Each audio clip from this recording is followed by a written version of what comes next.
जब झारखंड अलग हुआ था तो इनका एक बड़ा गाना हिट हुआ था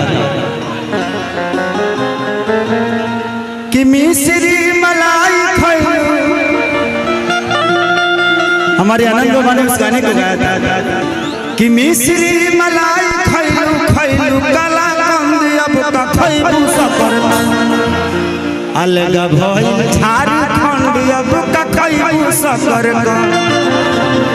तो लभी बाबा का प्यार अटूट है, ये हमारे बीच में है, हमारे लिए कम गर्व की बात नहीं। ऐसे महापुरुष बहुत कम पैदा होते हैं और हम सबके बीच में हैं। इससे बड़ा उत्सव हम सबके लिए कुछ नहीं हो सकती।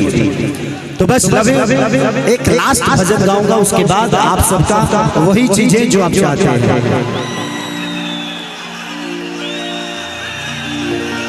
कि कमर डैमेज नहीं कर पाई गारंटी के दा।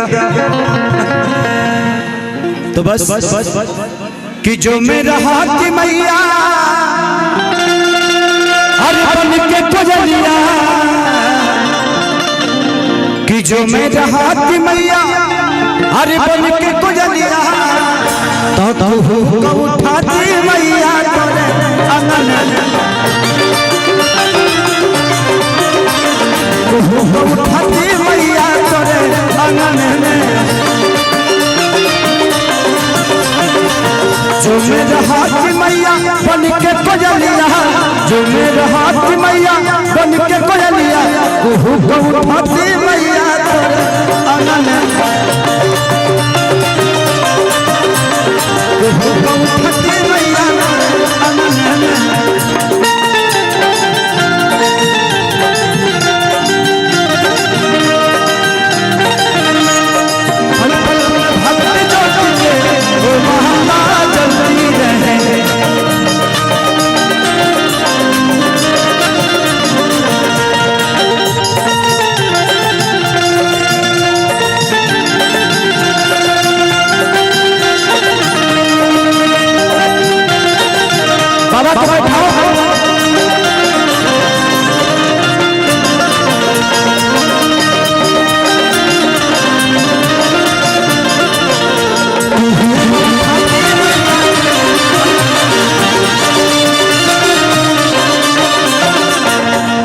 आज इस जनसहराम को देख के ऐसा लगता है कि जिंदगी में जो संजय भैया, बच्चू भैया, पागल भैया ने मुझे दे दिया वो शायद आजीवन पता नहीं कब मिलेगा।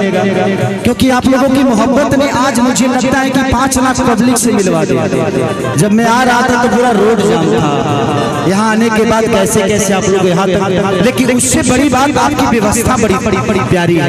यहाँ के प्रशासन बड़ी प्यारे हैं, यहाँ के हमारे बाउंसर बड़े प्यारे हैं। वो अलग बात है कि लोग अपना वीडियो बना रहे हैं अपना काम धंधा छोड़ के। सिकिया के बिन आसन लगई थी, वही माई तो है बैठी थी।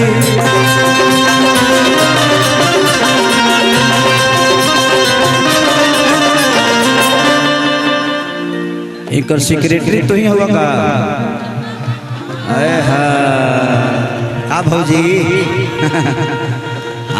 अब बुझा गल कि रात रात में कहाँ बात करे ले, तोहरे से बतियावे ले।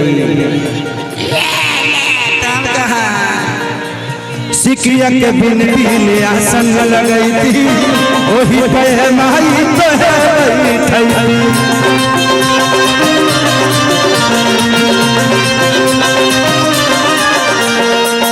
कि जो मेरा हाथ मैया तो हरे पाँव के पहचनिया, कि जो मेरा हाथ मैया अरे तो हरे पाँव के पहचनिया, तो क्षमा उठाती मैया तोरे अंगन में। क्षमा उठाती मैया तोरे अंगन में।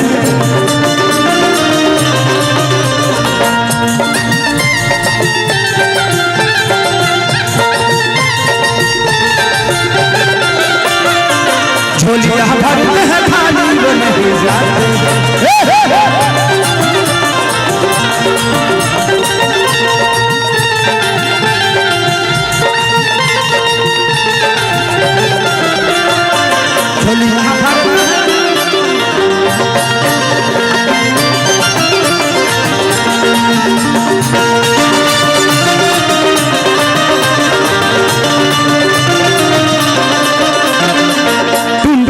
सारी करे गुहारी हो पूजिले मैया चरनिया तुहार हो।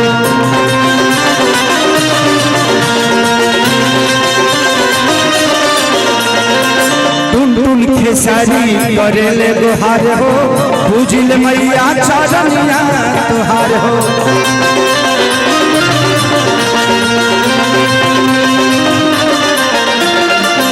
कि जो मेरा हाथ मैया तो हर माथे के बिंदिया, कि जो मेरा हाथ मैया तो हर माथे के बिंदिया। चले के बाद तो चमक उठाती मैया तोरे